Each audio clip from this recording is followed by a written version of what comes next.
Assalamualaikum warahmatullahi wabarakatuh. Shalom, Om Swastiastu, Namo Buddhaya, Salam Kebajikan, dan salam sejahtera bagi kita semua. Halo, selamat sore Sobat Karir. Terima kasih atas kehadirannya pada webinar di sore hari ini.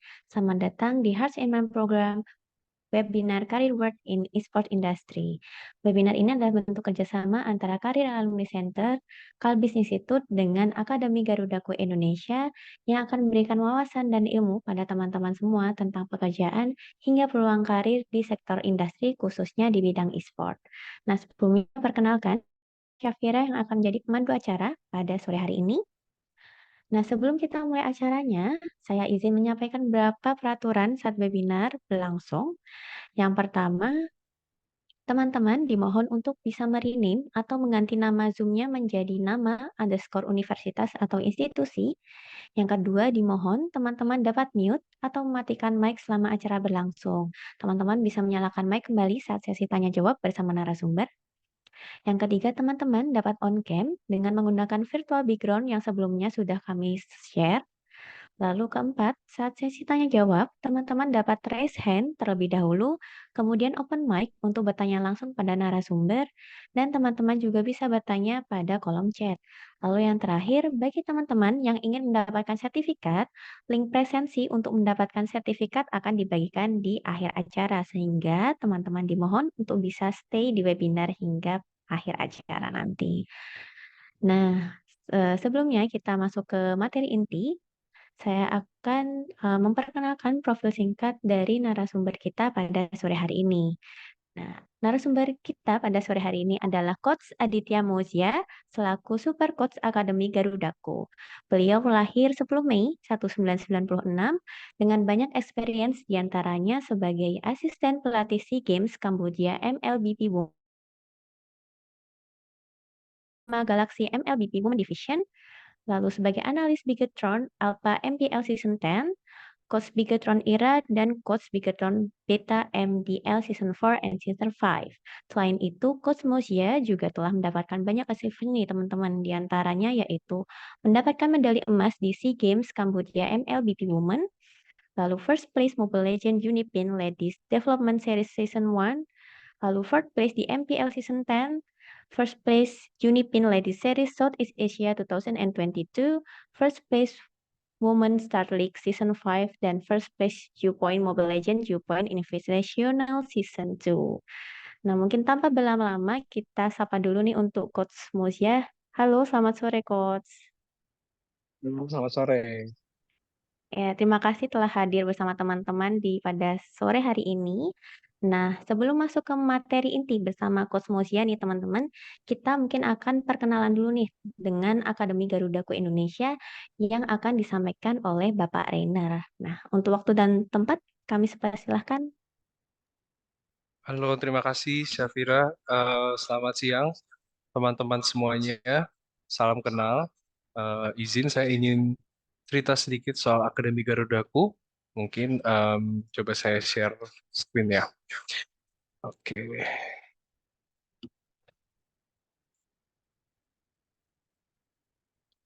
oke, itu udah kelihatan ya. Oke, em, selamat siang sekali lagi teman-teman dari Kalbis. Apa kabarnya semuanya? Mudah-mudahan sehat selalu ya. Jadi saya ingin cerita sedikit mengenai Akademi Garudaku dan apa yang sudah kita kerjakan di sekitar 1 sampai 2 tahun belakangan ini. Jadi, teman-teman, apakah di sini semuanya, mungkin boleh di komentar di kolom chat ya. Teman-teman, apakah di sini semuanya aktif di sports atau bermain game e-sports? Mungkin aku boleh di-share aja di kolom chat. Bisa jawab iya, bermain, atau main game apa, misalkan teman-teman ada yang main game di um, mobile phone atau di PC, nanti aku akan cek lagi ya. Mungkin nanti kita bisa jadi ngobrol-ngobrol bareng aja. Oke, di sini Akademi Garudaku adalah akademi e-sports resmi dari Pengurus Besar E-sports Indonesia (PBESI), yang dimana PBESI ini adalah yang menaungi cabang olahraga e-sports. Nah, kami memiliki visi misi untuk menciptakan ekosistem e-sports Indonesia yang lebih positif dan edukatif melalui pengajaran dan pelatihan yang komprehensif untuk mendukungnya ekosistem e-sports Indonesia. Nah, kenapa Garudaku? Yang pertama, Akademi e-sports resmi dari PBSI. Kita satu-satunya akademi e-sports resmi yang diakui oleh PBSI. Lalu kita memiliki wewenang resmi untuk sertifikasi dan lisensi cabur e-sports yang sejauh ini kita sudah melakukan ada 2 lisensi, yaitu ada pelatih dan lisensi yang ada di wasit juga. Lalu yang ketiga, kita memiliki koneksi dengan game publisher. Kita sudah bekerja sama dengan Munton, salah satu game publisher yang mungkin teman-teman cukup familiar ya, yaitu Mobile Legends. Kita ada Tencent juga, dan juga kita ada Garena juga, dan beberapa game developer yang lain, game publisher yang lain juga yang dari lokal Indonesia, kita juga sudah mulai menjajaki kerjasama juga. Lalu kita memiliki wewenang resmi dalam mengadakan kompetisi dan event e-sports. Jadi Akademi Garudaku ini saat ini kita sedang berjalan Liga Pelajar Nasional di tahun 2023. Kita yang memiliki wewenang resmi untuk mengadakan kompetisi level, terutama level pelajar dan juga level mahasiswa ya untuk Akademi Garudaku. Lalu kita membuka peluang karir dan lapangan pekerjaan di dunia e-sports yang dimana nanti akan dikaji lebih dalam, diceritakan lebih dalam oleh Coach Mozia. Nah, em, apa sih perbedaannya e-sport sebenarnya ya sama game? Nah, jadi dari sini yang mau aku share sebenarnya adalah e-sports itu sudah diakui cabang olahraga dan e-sports itu lebih punya tujuan untuk menjuarai kompetisi atau menjadi atlet atau menjadi semua yang berhubungan e-sports di sini. Lalu mempunyai nilai sportivitas juga seperti layaknya kompetisi olahraga yang sejauh ini teman-teman ketahui ya, mungkin olahraga seperti sepak bola, futsal, basket, baseball, dan masih banyak lagi. Sebenarnya kita semua memiliki, itu semua memiliki nilai-nilai sportivitas. Dan pengembangan karakter juga ada dari sisi leadership, kemampuan analisa dan decision making, dan juga kompetisi yang diikuti ini memberikan banyak benefit seperti beasiswa dan uang tunai. Nah, ini semua perbedaannya e-sports yang ada tidak ada di game. Jadi tidak semua game itu dikategorikan sebagai e-sports. Jadi ada beberapa game yang tidak bisa dikompetisikan dalam kategori e-sports gitu. Nah, sedangkan game ini lebih ke sarana hiburan untuk menghabiskan waktu luang, menghabiskan uang juga, dan hanya ada beberapa game yang emang memberikan manfaat pada pengembangan. Sisanya emang teman-teman mungkin baik yang untuk hanya menghabiskan waktu juga. Nah, kita share sedikit mengenai program-program Akademi Garudaku. Di sini ada 4 pilar utama dari Akademi Garudaku, yaitu yang pertama event atau liga yang dimana kita selalu lakukan setiap tahunnya.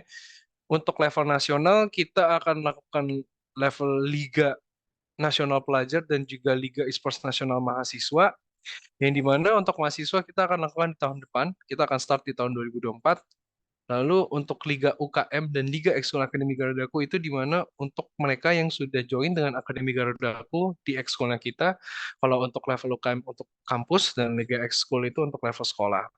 Lalu untuk ekstrakurikuler kita ada SMK, SMA dan universitas yang sederajat ya atau UKM kalau di universitas, dan untuk sertifikasi atau lisensi itu lebih ke wasit dan pelatih.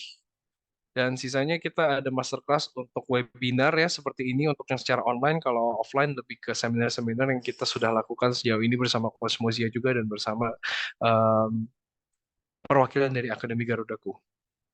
Nah, ekskul esports yang teman-teman bisa ketahui adalah kita ada pelajaran atau game esports yang banyak yang bisa kita lakukan di ekstrakurikuler di sekolah-sekolah sejauh ini. Jadi mungkin zaman sekarang teman-teman yang main game di sekolah itu bisa dilakukan di ekstrakurikuler gitu. Nah, saat ini kita sudah mempersiapkan yang game untuk Mobile Legends dan PUBG Mobile. Lalu ada materi juga yang kita siapkan yaitu 50% praktek dan 50% itu lebih ke teori. Jadi kalau 50% teori itu akan lebih ke general skill dan game strategi. Untuk yang 50% praktek itu akan adanya sesi scrimmage atau scrim. Itu akan ada praktek dan evaluasinya. Sisanya untuk yang soft skill ini kita juga lengkapi di sisi leadership, health and nutrition, social media, dan juga teamwork. Kita lakukan kelas ekstrakurikuler ini secara online maupun offline. Ya, secara online sama seperti hari ini kita bertemu ya, teman-teman. Kita ngadain di sesi Zoom, dan kalau offline, coachnya yang akan menghadir ke sekolah. Nah, ini sekitar silabus apa aja sih yang dipelajari di ekstrakurikuler. Silabus ini pada dasarnya kita akan mengajarkan basic-basic atau fundamental-fundamental yang ada di e-sports, terutama yang mungkin teman-teman harus tahu juga mengenai introduction e-sports yang ada di Indonesia, begitu juga introduction yang mungkin teman-teman harus tahu adanya organisasi dan akademi yang ekosistem yang ada di sini. Nah, lalu kemudian yang tidak kalah penting juga bagaimana prakteknya atau jenjang karirnya di e-sports itu, selain level atlet juga teman-teman bisa dapatkan atau bisa melakukan prakteknya juga di ekstrakurikuler ini untuk tahu bagaimana untuk meniti karir di dunia e-sports di dalam silabus yang kedua ini, yaitu adanya turnamen organizing, adanya broadcasting, caster practical class, bahkan untuk preparation event seperti promoin event dan cari sponsor juga, dan juga membuat reporting juga di event itu juga bisa belajar di Akademi Garudaku ekstrakurikuler ini. Untuk sertifikasi kita, untuk yang pertama yang coach, sejauh ini sudah kita lakukan secara online, dan ini teman-teman bisa mengambil sertifikasi untuk menjadi coach ini dengan fokus untuk pembelajaran yang soft skill materi ini. Ada public speaking, personal branding, health and nutrition, intro to sports, dan mental coaching. Nah, ini untuk coach certification ini kita ada tier-nya, jadi teman-teman tidak bisa langsung mengambil coach tier A, tier B, melainkan ini karena berjenjang, jadi harus diambil dari C dulu, lalu kemudian ke B, lalu ke A. Jadi harus semuanya pada dasarnya sama untuk mengambil coach tier C terlebih dahulu. Perbedaannya apa? Sebenarnya lebih ke ruang lingkupnya, lebih ke coach tier C itu lebih ke ekskul dan klub amatir kabupaten kota Madia. Lalu untuk coach tier B itu lebih ke semi pro provinsi, dan coach tier A lebih ke nasional dan tim profesional. Nah, ini materi sertifikasi coach disusun oleh akademisi dan praktisi yang ada di bidangnya. Ada Kak Deborah Emanuela untuk pemahaman Introduction to Esports, ada Coach Andro untuk Mentality Learning, Coach David untuk Health and Nutrition, Coach Roy untuk Public Speaking, dan Coach Robert atau Pak Robert selaku Kepala Akademi Garudaku juga yang untuk Personal Branding. Lalu untuk wasit kurang lebih fokusnya di soft skill materinya di doping, psikologi, legal, komunikasi, dan regulasi untuk pertandingan juga. Begitu pula sama juga dengan pelatih, wasit juga dibuat secara berjenjang sertifikasinya, wasit tier C, wasit tier B, dan wasit tier A gitu. Ya, kalau untuk wasit dikepalai oleh Pak Christian Suryadi untuk Ketua Bidang Wasit PBI Sports Indonesia, dan juga tim yang mendukungnya ada Kak Deborah, ada Coach Stanley atau Coach Stanley juga untuk Wakil Ketua Bidang Wasit, Pak Robertus juga ada di sini, dan Chandri untuk membantu menyusun materinya. Sebenarnya Chandri ini sama seperti teman-teman masih kuliah juga ya, yang bekerja di Akademi Garudaku Support, tapi sudah memiliki sertifikasi wasit TRB di PBSI. Nah, wasit ini sebenarnya pemberdayaannya sangat menarik teman-teman, karena wasit-wasit yang disertifikasikan ini, yang mengambil sertifikasi ini akan dikerahkan untuk ke turnamen-turnamen yang levelnya internasional dan nasional yang ada di saat ini yang ada di Indonesia. Nah, jadi teman-teman mungkin yang ada ketertarikan di wasit untuk mengambil sertifikasinya, silahkan bisa cek jauh lebih dalam juga di sini. Dan mungkin kalau untuk coach juga bisa teman-teman, karena nanti coach ini akan diaplikasikan ke sekolah-sekolah yang sudah bekerja sama dengan Akademi Garudaku. Untuk saat ini kebutuhan coach dan wasit masih sangat terus bertambah dengan seiring berjalannya perkembangan e-sports juga. Untuk events and competitions, sejauh ini kita sudah melakukan dua liga ekskul tahun 2022 dan tahun 2023. Liga ekskul ini awalnya kita baru hanya ada 27 sekolah yang berpartisipasi, sampai di tahun sekarang itu sudah ada 40 tim yang dimanapun tahun sekarang juga kita melakukannya bersama dengan Ortus Aid. Kita disponsori oleh Ortus Aid, salah satu apparel sepak bola futsal yang cukup terkenal ya, produk lokal juga dan ingin menjajaki di lifestyle esports. Dan untuk Liga Pelajar Nasional tahun lalu kita ada 2.800 tim, dua game Mobile Legends dan FF. Untuk yang tahun ini kita ada 1.300 sampai 1.800 tim yang sudah berpartisipasi dari satu game saja Mobile Legends dan saat ini sedang berjalan sebenarnya, sedang di sesi prafinal. Teman-teman yang nanti mau setelah webinar ini mau nonton untuk Liga Pelajarnya silakan cek di YouTube Akademi Garudaku. Ya, ini sekilas info aja untuk teman-teman bagaimana dokumentasi-dokumentasi kemeriahan acara-acara kami. Ya, ada esports masterclass, dulu kita ada turnamen internal juga untuk teman-teman yang sekolah juga setiap minggunya. Namanya Kampiun Garudaku Muda. Lalu ada Liga Ekskul Akademi Garudaku juga yang sebenarnya kalau teman-teman lihat di sana ada caster yang badannya masih kecil. Itu salah satu kita temukan di um, pelajar di ekstrakurikuler kita ternyata memiliki bakat di menjadi caster. Nah, kita berikan tempat untuk wadahnya untuk menjadi caster juga di Liga Ekskul Akademi Garudaku ini. Ini Liga Esports Nasional Pelajar, waktu itu yang juara untuk Mobile Legends dari SMK Wira Harapan, untuk yang Free Fire dari SMA N1 Parigi, dan untuk yang ISF World Cup Champions kemarin di Bali, kita mengundang sekolah-sekolah dan komunitas pelajar juga untuk hadir. Untuk universitas yang telah bekerja sama, sejauh ini kita sudah 11 kampus, dan salah satunya yang saat ini kita sedang berada di sini juga bersama Kalbis Institute juga yang bersedia untuk memberikan beasiswa kepada atlet-atlet pelajar. Jadi terima kasih untuk Kalbis Institute juga telah bekerja sama dengan Akademi Garudaku. Kami dengan senang hati terus bekerja sama untuk mengekspand kerjasama kita dan juga membangun ekosistem e-sports serta pendidikan di Indonesia. Jadi teman-teman jangan khawatir karena di e-sports pun teman-teman tetap diperhatikan dari sisi akademisnya. Oke, itu saja yang bisa saya sampaikan. Terima kasih atas perhatiannya teman-teman yang hadir di sini. Selanjutnya nanti Coach Muzia akan share banyak hal mengenai karir path di e-sport seperti apa. Mohon diperhatikan dengan baik teman-teman karena ini sangat penting bagaimana teman-teman yang tertarik di dunia e-sports ini bisa meniti karirnya dari hal-hal yang kecil untuk sesuatu yang besar kemudian hari. Terima kasih, saya kembalikan mungkin ke moderator Kak Safira. Terima kasih. Baik, terima kasih Pak Renner atas penjelasannya mengenai profil Akademi Garudaku dan juga pengenalan juga nih untuk teman-teman mengenai industri e-sport mulai dari posisi pekerjaan seperti coach, wasit hingga sertifikasi yang diperlukan untuk berkarir di dunia e-sport. Nah, selanjutnya kita masuk ke materi inti bersama Coach Musya. Mungkin bisa waktu dan tempat kami persilahkan Coach. Silakan. Oke, terima kasih. Terima kasih juga buat trainer udah jelasin soal e-sport Akademi Garudaku. Oke, untuk aku nggak ada slide, tapi aku akan langsung menjelaskan sekaligus juga bercerita mengenai pengalaman aku sendiri yang udah cukup lama di dunia e-sport.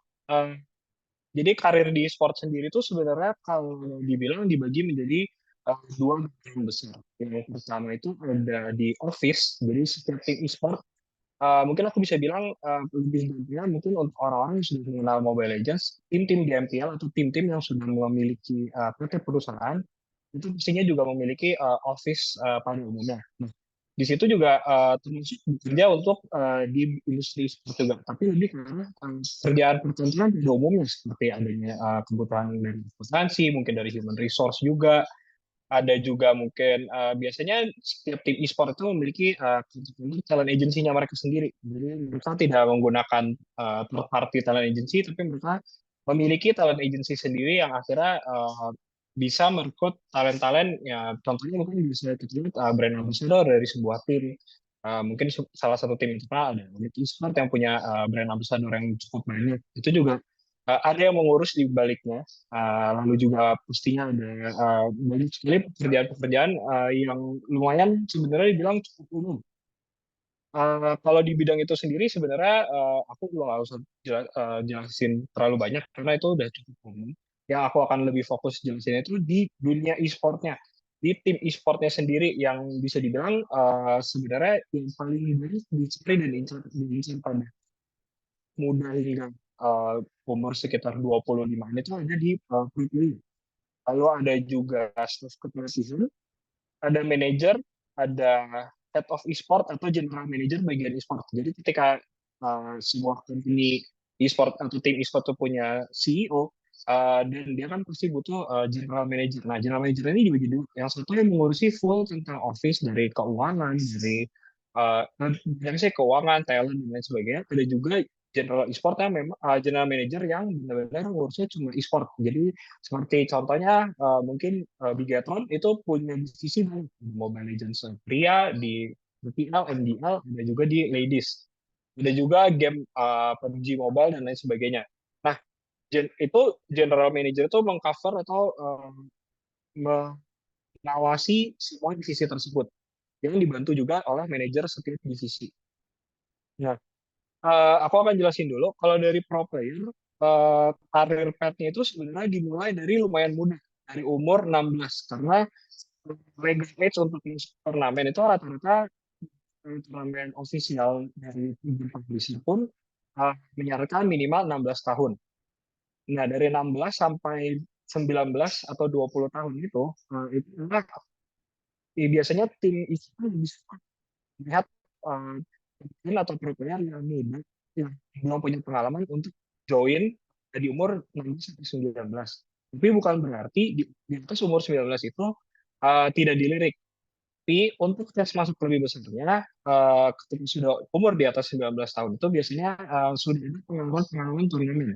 Tidak usah pak turnamen-turnamen besar. Mungkin seperti kalau bahasa gamernya atau bahasa anak game sekarang turnamen warkop. Jadi turnamen-turnamen kecil, kalau sering menjuarai, sering ikut minimal top 3, itu tuh ketika daftar. Jadi setiap tim mengumumkan di Instagramnya atau di sosial media lainnya, akan mengumumkan bahwa ini kita open trial. Nah, kalau yang memang umurnya ada di atas 19 itu biasanya kalau punya prestasi banyak lebih dilirik daripada yang tidak pernah ikut lomba. Karena highest rank atau cuma di in-game-nya aja tuh sebenarnya nggak banyak nggak bantu. Jadi ya memang harus rajin ikut turnamen. Mungkin contohnya nanti jika Akademi Garuda aku buka untuk mahasiswa bisa ikut turnamen juga gitu. Kalau biasanya di e-sport itu di umur 23 ke atas, itu biasanya sudah masuk ke ranah staf kepelatihan. Contohnya staf kepelatihan itu ada apa aja? Ada head coach, ada strategi coach, dan ada analis. Itu adalah tiga basic coach yang dibutuhkan di setiap tim e-sport. Lalu biasanya jika ada tim yang ingin menambahkan, itu biasanya tuh ada performance and mental coach dan juga nutritionist coach. Jadi uh, tim e-sport itu bisa digambarkan sebagai tetap olahraga apapun pada umumnya. Karena mereka tetap membutuhkan semua staf-staf kepelatihan tersebut. Untuk karir coach sendiri, biasanya kalau untuk menjadi coach, biasanya yang dicari adalah seberapa kuat dari analisanya. Jadi mereka tidak lihat achievement-nya juga. Tapi kalau misalkan dari achievement, tapi ternyata analisanya kurang cocok dengan tim tersebut, mereka kurang oke juga nih untuk ngambil. Karena kan mereka kita harus ada open requirement seperti standar pelamar pekerjaan. Misalnya ada sebuah soal yang harus kita kerjakan untuk membuat analisa. Nah, di luar itu dibutuhkan juga skill untuk memanage orang. Kenapa? Karena untuk menjadi seorang pelatih itu memanage orang itu sangatlah penting. Kita harus memanage seenggaknya itu 5 pemain inti kita. Di luar mungkin cadangannya ada berapa, tapi seenggaknya harus bisa memanage pemainnya. Nah, dari head coach sendiri biasanya lebih ke arah keseluruhan. Dia tidak terlalu banyak untuk ambil andil ke strategi doang, tapi juga ke misalkan mood pemain, misalkan juga performance dari kesehatannya mereka. Itu head coach semua harus memikirkan. Dan head coach juga nantinya akan bersama manajer untuk membuat sebuah uh, apa ya kayak jadwal lah untuk misalkan satu musim, satu liga. Atau misalkan jadwal sehari-hari itu mereka latihannya jam berapa, bangunnya jam berapa itu coach dan manajer nanti yang akan membuat. Lalu kalau strategi coach tadi yang seperti saya beritahu sebelumnya, strategi coach itu lebih ke arah benar-benar ngurusnya pure untuk strategi gamenya. Tidak hanya memperhatikan strategi tim sendiri, tapi juga strategi musuh. Membaca bagaimana cara musuh bermain untuk di pertandingan. Jadi lebih ke arah benar-benar teknikal. Nah, untuk career path sendiri biasanya lebih mudah untuk masuk ke ranah strategi coach ataupun analis. Kalau analis bedanya dengan strategi coach adalah mainnya lebih ke arah angka. Jadi mencatat misalkan mungkin kalau tembak-tembakan kayak ini turun PUBG Mobile atau Free Fire biasanya kayak dia turunnya di atau di lokasi A untuk ke lokasi B mereka tim sendiri tuh butuh berapa lama untuk jaraknya ataupun kalau di mobile biasanya lihat melihat kayak waktu rotasi atau apa kalau misalkan di game Mobile Legends ataupun MOBA-MOBA lain. Dia akan bermain lebih banyak menggunakan Excel biasanya kalau di sebagai analis. Kalau punya misalkan knowledge untuk kesehatan itu juga bisa masuk di e-sport ya balik lagi ke performance and mental coach. Karena tim e-sport sendiri sekarang mulai mengaplikasikan untuk olahraga. Karena waktu saya SEA Games sendiri pun olahraga itu sangat diwajibkan sebelum melatih di bagian ringan. Nah, performance and mental coach ini biasanya cover dari kesehatan dari ya balik lagi harus nge-gym, anak-anaknya harus dilihat kesehatan tubuhnya dan juga kesehatan mentalnya.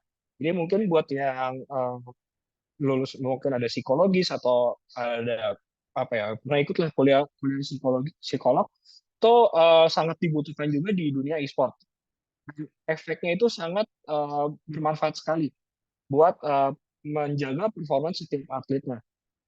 Karena saya sendiri pun sempat bekerja sama dengan salah seorang psikolog dan dia memang benar-benar bisa menemukan masalah yang tidak bisa dilihat oleh strategi coach, analis, ataupun head coach. Nah, lebih ke sisi psikologikal dari seorang pemainnya. Dan itu juga dibutuhkan penting karena setiap pertandingan pastinya akan ada tekanan tinggi atau beban tinggi entah dari timnya sendiri, entah dari dirinya sendiri, ataupun bisa dibilang tanggung jawab terhadap fans-fans dari tim e-sportnya itu sendiri. Lalu selanjutnya yang terakhir itu untuk kompetitif nutrisionis ini mungkin masih jarang di Indonesia, tapi nutrisionis ini sangat dibutuhkan untuk sebuah tim e-sport karena mereka tinggalnya bareng-bareng di satu tempat sendiri itu game house namanya. Kadang tuh masih banyak banget yang nutrisinya atau makanannya tuh sembarangan. Misalkan setiap hari ayam goreng sama nasi doang. Nah itu sebenarnya berefek sekali kepada performance mereka atau misalkan minum gula yang terlalu banyak sebelum bertanding. Nah itu tuh banyak banget ngefeknya. Dan saya belajar ini waktu di SEA Games, sangat penting karena ketika makanannya dijaga, sudah dibuat diatur pola makannya dan juga menu-menu makanannya, sudah dipantau sesuai kesehatan yang baik, itu tuh impact-nya sangat-sangat bagus. Makanya waktu itu tim kami bisa berhasil mendapatkan gold medal. Selanjutnya, masih di tim e-sport, ada manajer. Manajer ini skill utamanya adalah harus bisa memanage human management sih lebih tepatnya. Terus bisa juga manage waktu tentu saja. Karena manajer tuh akan lebih banyak jadi jembatan antara company ke player dan player ke company. Termasuk juga dari coach kebutuhannya apa, manajer yang akan menyampaikan. Contohnya membuat jadwal bangun jam berapa, tidur harus jam berapa. Terus mungkin kalau kontak dengan IO turnamen atau ada turnamen apa atau ada kebutuhan apa buat turnamen, contohnya photoshoot itu semua lewat manajer. Manajer ini yang nanti akan memanage, oh ya ini waktunya bisa, ini tidak bisa, ini harus makan jam berapa. Terus turnamen misalkan jam 1, berarti dia yang harus mengingatkan untuk semua timnya bangun jam berapa, dia harus prepare jam berapa, bisa kendaraan mungkin itu jam berapa, atau benar-benar jam berapa untuk sampai ke venue. Jadi semua benar-benar bebannya manajer ini sebenarnya paling berat kalau aku bilang setelah pro player. Karena jika pro player tidak perform atau contohnya sakit yang kena panel duluan biasanya manajernya. Kenapa tidak ada info atau lain sebagainya. Jadi benar-benar kalau mau jadi manajer e-sport itu yang dilihat biasanya kalau dari aku sendiri biasanya mencari manajer yang biasanya pertama kalau nggak lulusan mungkin komunikasi biasanya jurusan yang atau punya pengalaman ketika sedang memanage orang, bisa termasuk memanage sebuah organisasi gitu. Lalu selanjutnya ada head of e-sport atau general manager. Tadi udah sempat sedikit dijelasin, lebih ke arah menjaga keseluruhan dari semua divisi yang ada di timnya itu sendiri. Biasanya nggak beda jauh sih sebenarnya sama general manager di kantor-kantor pada umumnya. Dia lebih ke arah benar-benar manage gimana bisa mentranslate kebutuhan dari timnya ke mungkin ke CEO-nya. Dan CEO-nya juga pun yang berbicara ke head manager, ke head general manager dan mengimplementasikannya nanti ke timnya. Misalkan ekspektasinya atau mungkin diskusi soal uh, belanja pemain biasanya. Karena kan sama kayak bola, sama kayak basket, udah musim-musim untuk belanja pemain. Biasanya itu general manager yang akan mengkontak pemain tersebut atau tim lawan agar terjadinya sebuah transaksi bursa transfer. Nah itu tuh biasanya head of e-sport tuh biasanya lebih arah ke situ, termasuk juga misalkan kontrak, gaji dan lain sebagainya itu semua yang mengurus tuh di head of e-sport. Nah untuk jadi head of e-sport biasanya dilihat dari manajer dulu. Ketika dia menjadi manajer nih bagus apa enggak? Kalau misalkan bagus, terus memang ada untuk jadi general manager atau head of e-sport, jenjang karir manajer selanjutnya adalah biasanya ke head of e-sport atau general manager di bagian e-sport. Oke, kalau di tim e-sport sih sebenarnya itu aja ya. Kalau di luar tim e-sport nih ada lagi nih. Yang pertama eh, ada IO atau event organizer. Setiap turnamen pasti butuh event organizer untuk menjalankan turnamen. Nah, di turnamen e-sport ini butuh apa aja sih? Yang pertama pastinya kita butuh caster atau pembawa acara di mana di ketika gamenya itu nanti akan ada yang mau komentari kan komentar manual yang mau komentari, terus ada juga di sebelahnya nanti ada analis dan lain sebagainya, dan di setiap pertandingan pasti ada wasit seperti tadi yang sudah dijelaskan oleh Rainer bahwa uh, wasit ini sangat dibutuhkan karena banyak pasti butuh sebuah fair dalam pertandingan. Dan contohnya mungkin paling gampang adalah ketika sebuah kalau di konteks mobile games, ketika internet dari mobile phone-nya itu mungkin tiba-tiba jadi lemot atau apa, bisa house atau mungkin ketika mereka melakukan kecurangan apa, itu semua wasit yang akan mengatur dan itu diberikan uh, wewenang yang cukup tinggi sama event organizer-nya untuk menjalankan pertandingannya. Nah, untuk kalau caster sendiri biasanya uh, mulainya itu cukup independen karena sekarang pun memang caster yang mungkin sudah terkenal di dunia e-sport sekarang itu mulainya itu dari tim provinsi. Ketika contohnya mereka iseng-iseng bikin video mengomentari sebuah pertandingan lalu dikirim ke IO melalui mungkin DM bilang saya calon caster terus mau mencoba apakah nanti kalau jika ada turnamen bisa dipanggil lalu nanti bisa juga melalui kenalan atau koneksi untuk masuk ke talent agency yang ada di e-sport di luar tim e-sport ya, jadi talent agency untuk caster ini juga ada beberapa. Lalu untuk wasit, cara paling mudahnya adalah mengikuti pelatihan dulu dari Akademi Garudaku, karena nantinya juga dari ketika sudah memiliki lisensi itu akan lebih mudah untuk disorting untuk jadi wasit di setiap turnamen. Karena setiap turnamen itu pasti orang harus memiliki izin kepada PB Sport, dan ketika ada turnamen yang sedang dipropos ke PB Sport, biasanya PB Sport akan mengontak Akademi Garuda aku dan akan mencarikan minta dibantu mencarikan wasit untuk turnamen tersebut.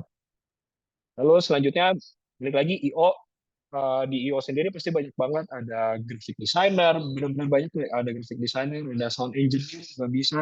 Jadi benar pekerjaan-pekerjaan yang kita biasa lihat nih di e-sport ini juga ada. Jadi gitu. Lalu mungkin dua terakhir yang benar-benar apa ya, yang benar-benar baru sebenarnya di dunia e-sport, belum lama, hitungannya baru kayak sekitar 5-6 tahun, atau brand ambassador dan e-sport influencer. Ini juga termasuk karir path di e-sport karena menjadi brand ambassador sendiri cukup promising untuk sekarang karir anak-anak muda sekarang tuh. Kalau yang baru join e-sport tuh, kalau memang mungkin skillnya biasa aja, tidak mau bikin apa, jadi manajer, mau jadi staff kepelatihan apa, mungkin pengalaman atau knowledge kurang, tapi dia bisa personal branding.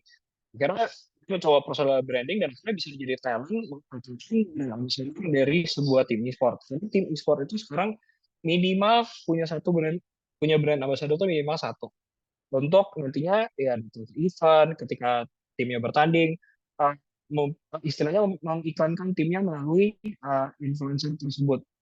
Jadi mungkin yang punya followersnya banyak atau sedang membuilding apa ya, personal brandingnya sendiri, itu bisa juga menjadi brand ambassador ataupun talent. Kalau brand ambassador biasanya kerjaannya adalah uh, bikin teaser-teaser video bersama company-nya, tim e-sportnya sendiri. Mungkin ada misalkan deals dengan brand, contohnya mungkin dari tim A deals dengan salah satu brand membuat jersey. Nanti biasanya brand ambassador-nya dipanggil buat udah pakai jersey-nya, jadi buat di foto dan lain sebagainya, mengiklankan, atau bikin konten bersama, uh, bikin konten pribadi tapi yang bisa sambil promosikan timnya juga. Kalau talent itu biasanya beda-beda, tergantung. Mungkin bisa ada, karena tim e-sportnya sekarang banyak banget yang bikin acara YouTube sendiri. Nah, biasanya ada talent-talent host yang bisa jadi host, yang bisa mungkin jadi seseorang yang lucu dan lain sebagainya, itu bisa dipanggil juga buat jadi talent di sebuah tim e-sport. Lalu yang terakhir, e-sport influencer itu biasanya lebih ke arah streamer-streamer, kan namun uh, tidak pasti ya untuk beda dengan kayak contohnya player, staff kepelatihan, manager. Untuk income sendiri, influencer itu sebenarnya nggak pasti. Tapi ini salah satu juga orang yang bergerak di industri sport, karena tanpa ya streamer-streamer gitu, biasanya game-nya tuh jarang banget di lirik juga, kayak gitu. Kalau dari aku sebenarnya sih untuk karir pet di sport kurang lebih kayak gitu sih, Kak. Gitu. Mungkin bisa dikembalikan ke Kak Syafira. Ya. Baik, terima kasih atas penjelasannya dari Coach Musia. Nah, untuk sesi selanjutnya kita masuk ke sesi tanya jawab dan diskusi. Mungkin teman-teman yang ingin bertanya atau sudah ada yang ingin penasaran dengan eh, karir di e-sport industri lebih jauh, bisa open mic atau juga bisa bertanya melalui kolom chat. Silakan teman-teman. Mungkin ada yang mau open mic juga dipersilahkan.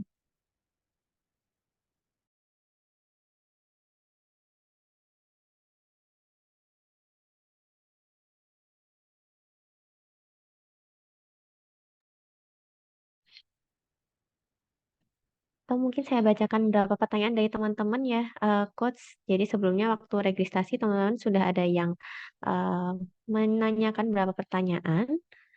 Ini ada pertanyaan tentang apa saja preskripsi yang harus ditempuh agar bisa berkesempatan bekerja di industri e-sport. Dan apakah industri e-sport ini membuka peluang bagi fresh graduate yang akan switch karir dari bidang keilmuan saat kuliah, Coach? Terima kasih.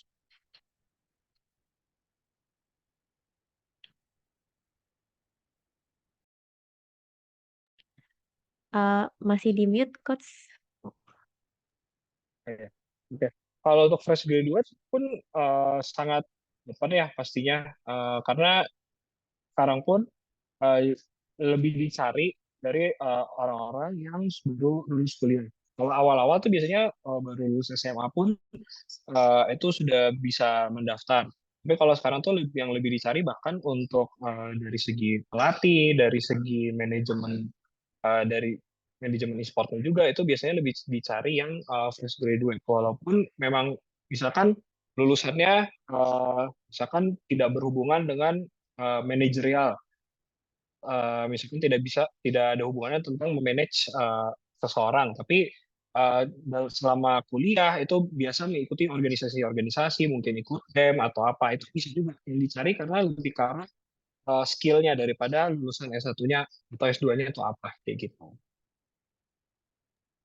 Berarti yang penting itu skillnya ya, Coach ya. Maksudnya keaktifan selama Betul. kuliah. Kalau mungkin untuk teman-teman nih Coach yang mungkin masih awam banget di dengan e-sport, tapi habis dengar penjelasan dari Coach Musia dan Akademi Garuda, mereka tertarik nih ingin masuk di dunia e-sport. Nah, kalau gitu gimana Coach? Kira-kira. Kok oke, kalau tertarik paling bisa ya balik lagi tim e-sport ini biasanya juga mencari karyawannya sendiri pun lewat website-website job seeker pada umumnya. Tinggal biasanya kalau aku nyaranin ke teman-teman aku yang baru mau coba join di tim e-sport, mungkin dia dari arah office atau manajerialnya, aku misalkan contoh di satu website mungkin LinkedIn itu bisa ketik aja e-sport atau gaming. Itu nanti biasanya di search box-nya itu butuh keluar tim e-sport ataupun company-company IO, mungkin game publisher dan lain sebagainya itu bakal buka job juga gitu. Kayak job opportunity kayak gitu. Jadi walaupun misalnya belum tahu apa-apa tentang e-sport tuh nggak masalah gitu ya Coach ya. Nggak masalah karena nantinya ketika mungkin mulai masuk di ranah dari office kantorannya dulu, lama-lama bisa influence dan mengenal gamenya karena kan pasti contohnya misalkan seorang graphic designer itu kan harus mendesain misalkan dashboard dari pertandingannya dan lain sebagainya, itu lama-lama kan akhirnya dia harus nonton, akhirnya belajar juga tentang gamenya, itu lama-lama kira oh ya e-sport itu seperti ini gitu, dan banyak banget teman-teman aku yang baru kenal e-sport itu setelah masuk kerjanya gitu. Kan berarti semua kalangan bisa daftar nih di bidang e-sport gitu ya Coach ya. Nah, mungkin teman-teman ada Bisa. yang mau bertanya langsung dengan Coach Musya atau dengan Pak Rena juga bisa. Atau mungkin saya bacakan ada pertanyaan lainnya nih Coach. Jadi ini ada pertanyaan, apa saja sih keterampilan kunci yang dianggap penting untuk sukses di industri e-sport? Oke, kalau keterampilan kunci sebenarnya yang pertama yang paling aku saranin adalah gampang bergaul lah istilahnya, karena dunia e-sport ini sebenarnya cukup kecil ya. Jadi maksudnya kayak kalau kita udah di ranah tertinggi turnamen itu kita akan ketemunya orangnya itu aja. Terus untuk kalau kita yang nggak bisa membangun koneksi dan apa ya berteman dengan banyak di tim e-sport ataupun orang-orang dari IO dan lain sebagainya, itu tuh kan agak sulit bisa dibilang untuk masih apa ya bisa berjalan lama di eh, tim e-sport, karena memang kalau punya teman banyak di e-sport tuh banyak teman diskusi, jadi bisa banyak bisa juga apa ya mungkin kayak kita udah nggak cocok di satu tim, kita bisa kita lagi cerita-cerita kayak oh ya udah kita coba aja di tim selanjutnya itu juga bisa, atau di tim lain kayak gitu. Jadi kunci keterampilannya bagaimana cara memaintain dan manage hubungan dengan orang lain sih kalau aku. Nah, ini ada pertanyaan masuk nih Coach dari peserta, tapi anonimus nih. Baik, saya Oke. bacakan. Mau bertanya, untuk bagian pro player, bermain game dan bertanding di e-sport memiliki feel yang berbeda. Adakah cara untuk seseorang yang ingin menjadi pro player untuk mengatur ekspektasi mereka agar mereka tidak kecewa ataupun merasa terbebani jika menjadi seorang pro player? Eh, jadi boleh diulang sebentar, pertanyaannya boleh diulang lagi. Pertanyaannya, adakah cara untuk seseorang yang ingin menjadi pro player untuk mengatur ekspektasi mereka agar mereka tidak kecewa ataupun merasa terbebani jika menjadi seorang pro player? Oke, kalau ingin menjadi pro playernya dulu, ekspektasi yang di ini biasanya lihat dari jujur bisa harus dilihat dari skillnya dulu. Karena pastinya ada syarat-syarat dan mungkin nggak ada rank di gamenya atau seberapa tinggi dia skillnya di sebuah game tersebut. Lalu bisa dilakukan uji coba dengan cara mungkin mendaftar ke real sebuah tim. Kalau aku biasanya jelasin karena aku juga salah satu pengajar di ekskul itu, aku biasanya bilang kalau mau jadi pro player, sediakan waktu eh, minimal banget itu 6 bulan untuk mencoba mengasah skillnya benar-benar serius dan setelahnya mendaftarkan ke sebuah tim e-sport. Kalau memang ternyata gagal di pertama kali, baru setelah 6 bulan itu dicoba ada dua pilihan. Mau ya sudah jangan lanjutin untuk di e-sportnya lagi, atau kalau mau mencoba dicoba lagi 6 bulan. Jadi maksimal itu setahun untuk mencoba. Kenapa aku bilang setahun? Karena banyak banget teman-teman aku juga yang dulunya mau jadi pro player itu cukup menyesal karena ini benar-benar time consuming banget kalau mau jadi seorang pro player. Eh, Kenapa makanya aku bilang tadi di pembagian materi bahwa 16 sampai 18 itu umur yang sangat prime untuk dicari juga sama tim e-sportnya dan juga untuk mengembangkan. Karena ya bisa dibilang masih sekolah, kesibukannya itu baru sekolah aja. Bukan yang mungkin kayak kuliah yang dimana jadi memang memang dia tuh banyak time consuming juga, jadi ekspektasinya harus kayak dibikin 1 tahun aja kayak gitu. Kalau aku sih gitu. Oke. Semoga menjawab ya untuk kakak yang bertanya sebelumnya. Nah, ini ada pertanyaan lagi nih, Coach dari Kak Petra Juliana Bella. Izin bertanya, Coach, di Oke. Indonesia gamer ini masih dianggap sebelah mata. Sedangkan di China, pemerintah sangat mendukung pro player maupun pembuat aplikasi, membuat sekolah khusus, dana tambahan, dan lain-lain. Gimana cara mengubah Indonesia untuk sama majunya dengan China ya, Coach? Terima kasih. Oke, kalau dari saya sendiri, sebenarnya Indonesia ini pemerintah sudah mendukung untuk e-sport sendiri, tapi memang baru terbuka matanya lah untuk dari segi pemerintah. Contohnya ya pada saat ada SEA Games itu pemerintah mendukung penuh juga melalui PBSI sebagai tangan lanjutannya dari pemerintah itu untuk membuat training center waktu itu untuk SEA Games. Lalu juga mungkin ada yang tahu Piala Presiden dari 2019 itu juga salah satu bentuk komitmen pemerintah untuk memajukan e-sport di Indonesia. Lalu uh, game developer pun sendiri itu banyak banget yang sudah sangat disupport di Indonesia sendiri. Uh, Contohnya adalah salah satu game dari Indonesia yang masuk nominasi internasional untuk game sendiri, walaupun memang bukan dari game yang dimainkan untuk kompetisi, tapi lebih karena game yang jadi untuk having fun aja. Tapi untuk developer game sendiri sudah banyak. Ini juga ada game-game seperti Battle of Guardian ataupun juga kalau itu juga game-game buatan lokal yang disupport pemerintah penuh untuk menjadi game saingan dari luar negeri. Eh, tapi yang memang masih sulit adalah dari sisi orang tua. Masih banyak banget orang tua yang masih menutup sebelah mata soal game e-sport ini. Nah, melalui ekstrakurikuler dari Akademi Garuda ini, kita caranya untuk membuka mata orang tua. Akhirnya banyak kok orang tua yang oh iya karena dari game ini manfaatnya banyak. Karena dari turnamen kita sendiri yang tadi Liga E-sport Pelajar Internasional ini, eh, kita juga memberikan beasiswa juga ke sekolah-sekolah, ke kampus-kampus untuk para pemenangnya itu tuh jadi membuka mata juga buat orang tua. Oh iya main game dan berkompetisi ini ternyata sangat apa ya membantu juga buat Indonesia. Gitu. Oke. Semoga menjawab ya untuk Kak Petra nih, jawaban dari Coach Mosia. Nah, ini ada Kak Faisal Rahmat mau tanya apakah mau open mic atau mau di kolom chat? Silakan Kak. Halo, siang Coach. Ya, Saya mau minta sarannya mungkin Coach ya. Saya tuh pengen gimana sih belajar buat jadi tim manajemen, manajer atau tim official pembantu dari tim e-sport. Tapi saya ini nggak ada background dari e-sportnya dan tidak punya koneksi ke situ, Coach. Gimana kira-kira sarannya, Coach? Terima kasih, Coach. oke, terima kasih untuk pertanyaannya. Aku jawab aja.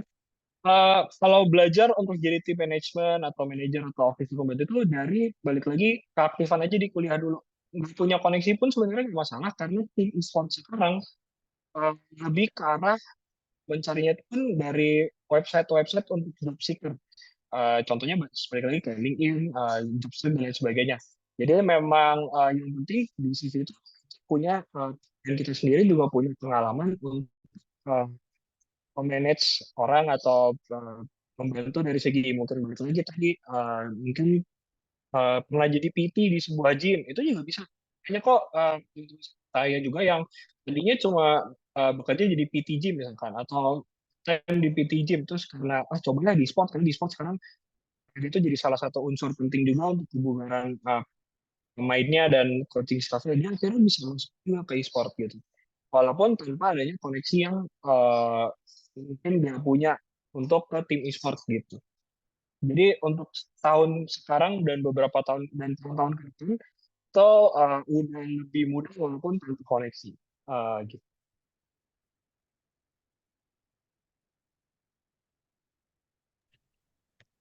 Bagaimana Kak Faisal? Apa sudah menjawab ya?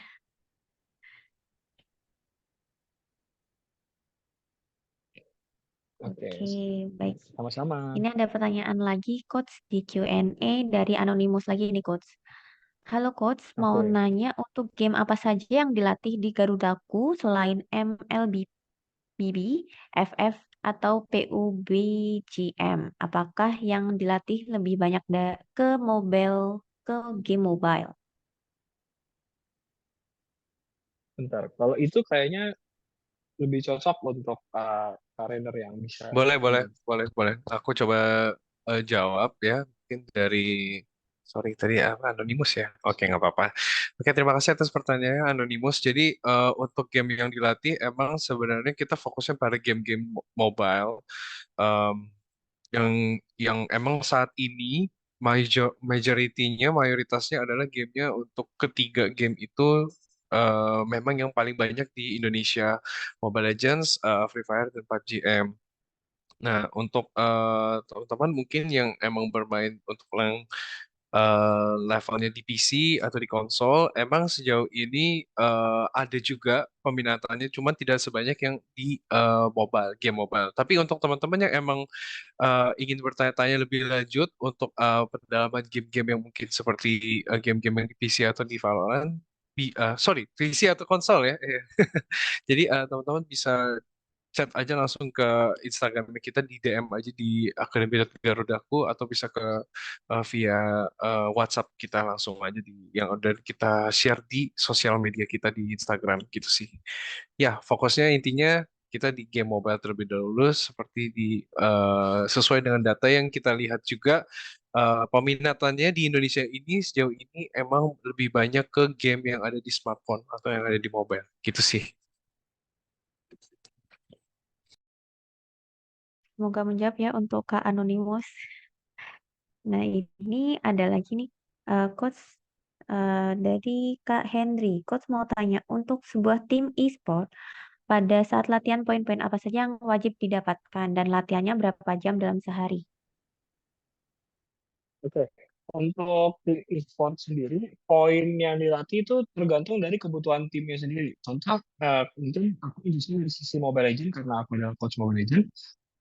Sebuah tim biasanya, contohnya kita itu membagi kegiatan itu dalam seminggu benar full 6 hari minimal itu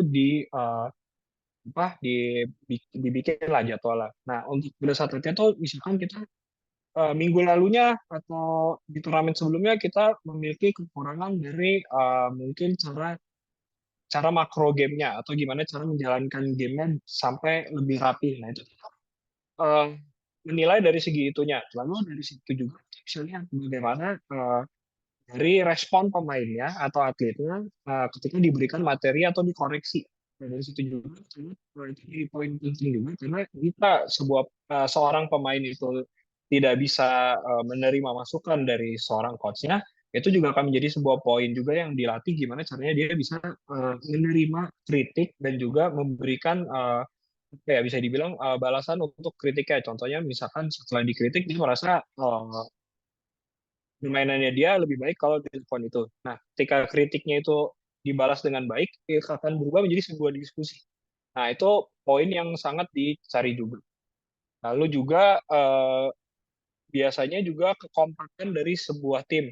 Karena kita mainnya beregu, Mobile Legends itu mainnya berlima, itu harus dicari poin gimana caranya bisa kompak. Gimana caranya, kalau mungkin kalau di dunia e-sport biasanya bilangnya chemistry. Gimana chemistry-nya dari setiap orang individu di tim ini bisa nyambung. Nanti mainnya jadi lebih rapi sebagai tim. Nah, untuk latihannya sendiri berapa jam, itu bisa dikategorikan dua. Yang pertama kalau mau dianggap dari keseluruhan, yang contohnya mungkin dari ada olahraga di pagi dan lain sebagainya itu bisa dari start dari jam 9 pagi. Kalau aku sendiri jadwalnya itu jam 9 pagi itu bangun paling telat dan setengah 10 itu sudah paling uh, untuk selesai olahraga. Lalu untuk latihan tapi untuk game atau bermain game itu start biasanya dari jam 1 siang, selesai itu di jam 10 atau 11 malam. Jadi sekitar 10 jam lah Pak. Itu untuk yang di taraf paling atas atau di profesional di tier 1 kayak gitu.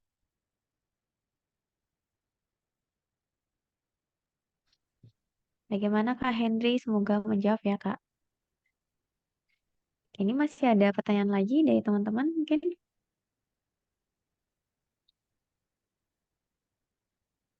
Bisa open mic atau juga bisa lewat chat. Oh, ini ada tambahan lagi dari Kak Henry nih Coach. Latihannya seperti apa saja ya Coach? Oke, kalau latihan sendiri, kalau nggak bahasnya in-game berarti biasanya full scrim dan juga ranked games. Nah, di scrimnya itu sendiri uh, pastinya akan melawan tim lain. Mungkin kalau di MPL atau Mobile Premier League itu biasanya scrim melawan tim sesama MPL dari semua region. Setelah itu kita akan review dari gameplay scrimmage itu. Jadi kita biasanya oh ini kurang dari cara setupnya kita koreksi bagaimana sebaiknya seharusnya timnya itu bermain biar lebih rapi. Lalu kalau ranked games biasanya kita targetin sehari berapa game dan harus berlima bareng-bareng sama temennya atau mungkin kalau lagi burnout sama temennya mulu boleh main sama yang teman-temannya di luar timnya untuk merefresh aja biar nggak bosan misalkan kayak gitu. Terus kalau latihan secara general juga yang pertama untuk fisik maksudnya ada simple aja sih sebenarnya kalau aku kayak push up aja, pull up atau kadang jogging keliling kompleks atau kadang sempat juga ke GBK untuk jogging. Lalu untuk melatih dari komunikasi dan audience, biasanya kan pemain-pemain game ini terasosiasi dengan device-nya atau mobile atau handphone-nya. Kalau aku biasanya tidak pernah memberikan izin untuk pada saat makan itu mereka memegang handphone. Jadi harus ngobrol satu sama lain. Itu juga termasuk form latihan untuk menambah chemistry atau keselarasan antara nanti setiap pemainnya jadi lama-lama mengerti satu sama lain gitu.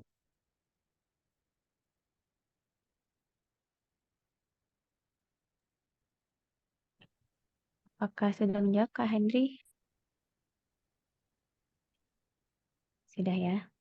Ini ada pertanyaan lagi nih Coach dari apa nih? Andiko Novalino izin bertanya, untuk pembagian waktu mengasah skill buat mahasiswa bagaimana Coach? Soalnya seringkali tumpang tindih antara tugas dan bermain, seringkali melupakan tugas kampus saat bermain. Oke, kalau aku, jadi aku tadi sempat di awal dibilang kalau aku salah satu coach dulunya coach Bigatron Era.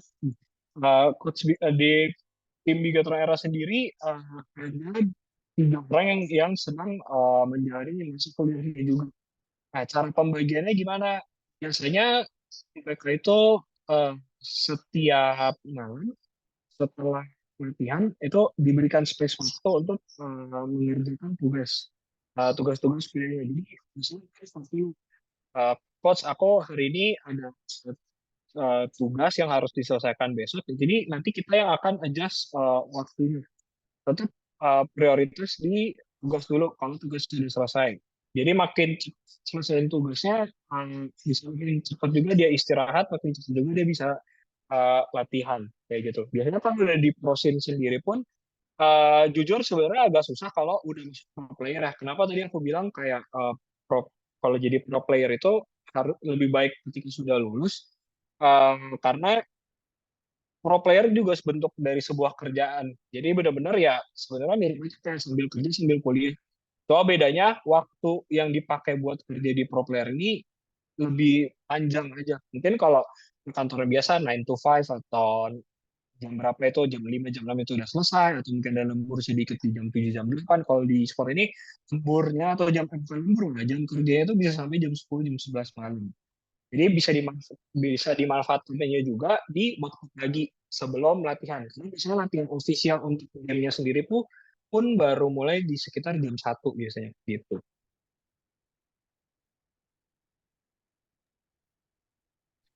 Bagaimana Kak Andiko? Semoga sudah bisa mengatur waktunya ya sekarang antara tugas dan bermainnya.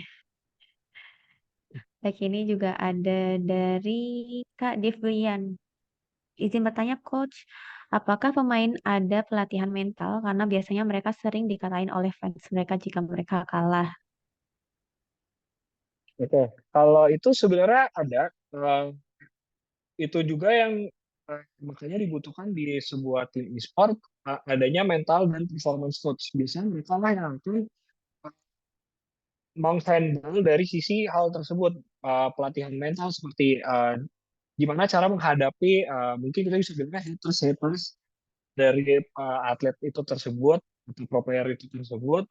Lalu ada juga bagaimana cara mereka jika memang terpengaruh, itu bagaimana caranya mereka bisa tetap fokus walaupun memang sedikit terpengaruh dari hujatan-hujatan atau ya dikata-katain sama fans-fansnya mereka sendiri.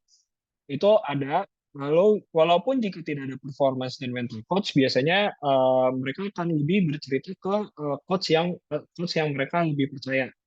Kan ada dua coach, dia lebih nyaman untuk membicarakan hal yang ini bisa dibilang hal sensitif untuk ke salah satu coachnya, atau mungkin ke teman-temannya sendiri. Itu nanti mereka bersama-sama bagaimana caranya untuk gimana caranya melatih mentalnya itu.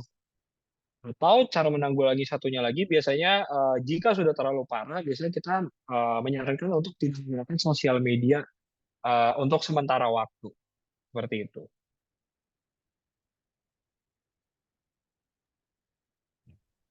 Bagaimana Kak Dev? Sudah jelas ya. Baik, terima kasih Coach. Ada lagi teman-teman yang mau bertanya? Mumpung ada Coach Musia dan Kak Rainer di sini yang akan menjelaskan mengenai karir di dunia e-sport nih teman-teman.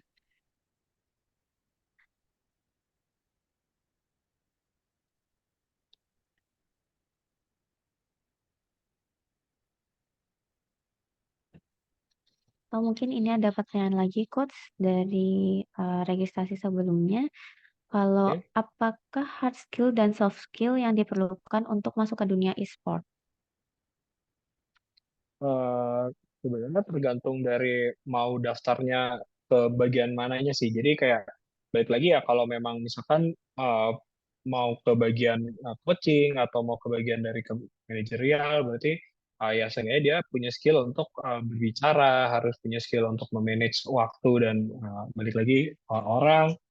Lalu bagaimana maintain koneksi juga, lalu bagaimana mungkin penggunaan dari, kalau manajer biasanya standar kayak perkantoran bisa menggunakan Microsoft Office. Itu juga sebuah skill yang dicari, karena jujur banyak juga dari bagian pro player sendiri yang tidak tidak tidak bisa menggunakan Microsoft Office dengan baik. Jadi memang makanya bagian dari manajerial itulah yang akan membantu playernya. Contoh mungkin dari registrasi, pengumpulan data dan lain sebagainya. Begitu. Atau mungkin kalau mau daftarnya di bagian desain grafis, berarti ya harus bisa desain, harus bisa. Kadang mungkin kalau yang di IO bisa harus bikin 3D, atau misalkan untuk bikin 3D sketch-nya gitu kan. Atau mungkin dari nutrisionis, kesehatan, berarti dia harus punya skill-skill yang dibutuhkan juga untuk memberikan masukan dan mengatur juga dari segi nutrisi setiap pemain dan staffnya gitu.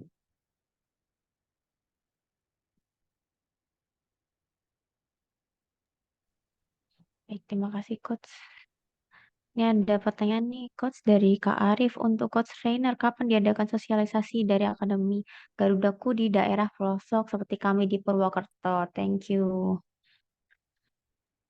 Iya, terima kasih atas pertanyaannya. Em, dari Mas Arif ya. Mas Arif untuk ke Jawa Tengah sebenarnya Akademi Garudaku kita sudah pernah ke melakukan sosialisasi dengan pengurus setempat juga yang ada dengan SI Jawa Tengah. Nah, untuk visitasinya atau mengunjungi ke daerah Jawa Tengah ini kita biasanya eh, harus ada undangannya untuk dengan pengurus Jawa Tengah. Nanti kalau misalkan emang dari Mas Arief Purnianto ini ingin sekali Akademi Garudaku ke daerah-daerah pelosok-pelosok ke Purwokerto ini, kami dengan senang hati bisa dihubungi langsung apa yang kita bisa bantu untuk sosialisasi ekstrakurikuler dan sebagainya mengenai program-program Akademi Garudaku, kami siap membantu juga.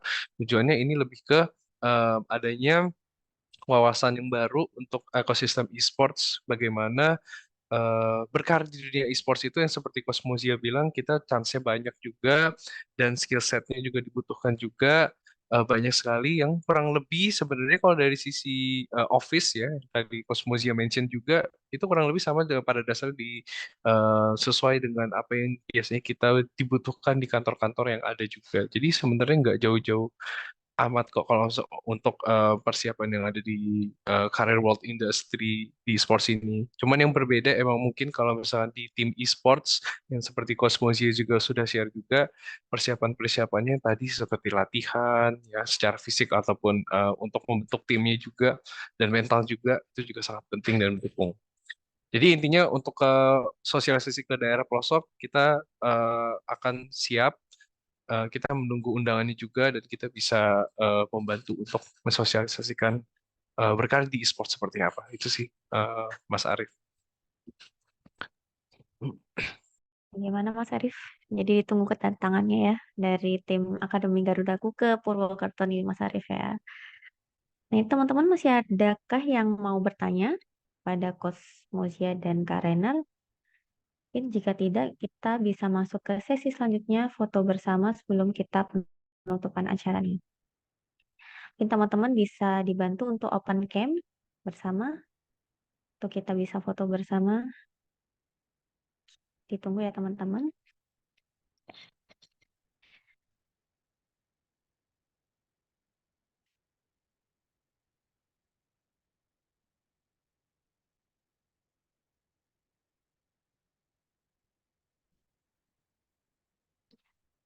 Oke, apakah sudah semua teman-teman?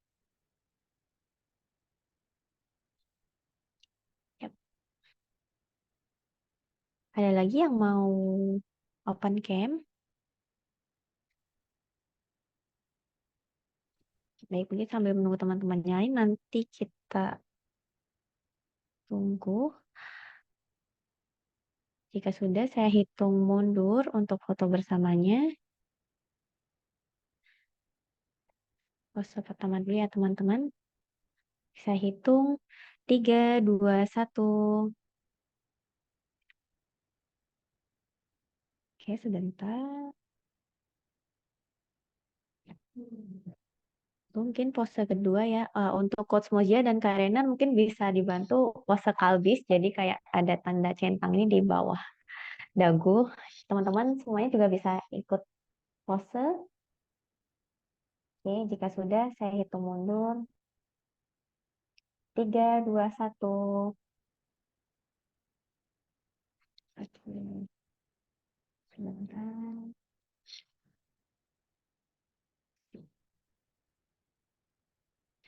Oke, baik. Terima kasih atas waktunya untuk teman-teman dan Coach Moja dan Kak Rena juga terima kasih atas penjelasannya. Semoga dari penjelasan Coach Moja dan Kak Rena mengenai karir di dunia e-sport ini bisa membantu teman-teman lebih paham lagi mengenai bagaimana pekerjaan dan juga peluang karir untuk bisa ditekuni di bidang e-sport. Nah, sebelum penutup mungkin ada pesan dari Coach Moja dan Kak Rena untuk teman-teman khususnya yang ingin bergabung dan berkarir di dunia e-sport.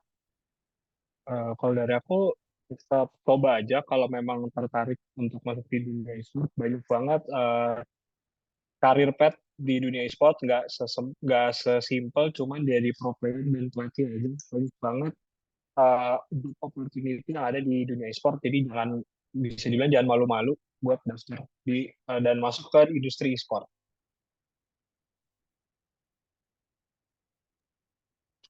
Iya, baik. Dari Kak Renner, Iya, untuk tadi sih semuanya untuk semua yang sudah disampaikan sudah diwakili Coach Mozi juga ya. Tapi pada dasarnya kita yang harus diutamakan untuk terjun di dunia e-sports itu sebenarnya adalah attitude teman-teman. Jadi kayak bagaimana kita bersikap, sopan santun kita terhadap satu sama lain, walaupun yang lebih tua atau yang lebih muda, itu juga sangat berpengaruh bagaimana kita berkarir di dunia e-sports dan sebenarnya tidak hanya di dunia e-sports tapi di dunia karir di profesionalisme itu sangat dilihat dari attitude-nya juga dari kita. Jadi untuk pesan dari saya sih mungkin mewakili Akademi Garudaku juga tetap menjaga attitude kita dengan baik juga dan juga tetap jangan jangan lengah dengan sisi pendidikan juga, tetap memperhatikan juga bagaimana kayak teman-teman sekarang di sini di Kalbis Institute tetap fokus dengan akademiknya juga, tapi juga eh, menjaga attitude-nya juga gitu sih. Terima kasih. baik terima kasih banyak atas pesannya dari Coach Musia dan juga Kak Renner. Nah, sekali lagi kami ucapkan terima kasih pada Akademi Garudaku yang sudah menjadi narasumber pada webinar kali ini dan juga terima kasih pada teman-teman yang sudah hadir pada sore hari ini. Saya Safira selaku pemandu acara, mohon maaf apabila ada kesalahan baik kata-kata maupun perbuatan. Semoga kita bisa berjumpa lagi di webinar Karir and Alumni Center Kalbis Institute selanjutnya. Kalau itu, selamat sore dan sampai jumpa teman-teman di acara selanjutnya. Terima kasih, Coach dan Kak Renner. Sampai jumpa. Thank you, thank you. Thank you. Untuk teman-teman yang ingin dapat sertifikat, silahkan untuk isi link yang sudah dibagikan di kolom chat. Kami tunggu untuk link presensinya sampai jam 5 sore hari ini. Terima kasih dan sampai jumpa di lain sesi selanjutnya. Selamat sore.